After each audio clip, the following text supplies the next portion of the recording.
শেখ হাসিনা এই দলকে ধ্বংস করার জন্য, এই দলকে ভাগ করার জন্য, এই দলের নাম মানুষের মন থেকে হৃদয় থেকে মুছে ফেলার জন্য কত চক্রান্ত করেছে। হাজার হাজার নেতাকর্মী নামে মামলা দিয়ে, রিমান্ডে নিয়ে, টর্চার করে, গুম হত্যা করে মনোবলকে ভেঙে দেওয়ার চেষ্টা করেছে। আমাদের প্রিয় নেতা তারেক রহমান স্কাইপে, আমি যখন জেলার দায়িত্ব ছিলাম 6 বছর, নানা রকম নির্দেশ দিয়েছে, উপদেশ দিয়েছে কিভাবে অমনোযোগিত আন্দোলন সংগ্রাম করতে হয়। আজকে তার কারণে এই দলের কোনো বিভাজন হয় না, কে ওই দল থেকে যায় না।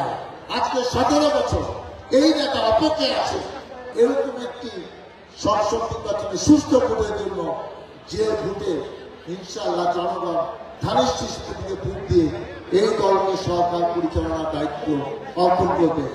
আমাদের নেত্রী শেষ ইচ্ছা, উনি বলেছেন আমি জীবন দশা বেঁচে থাকা অবস্থা আর একবার দেখে দিতে চাই।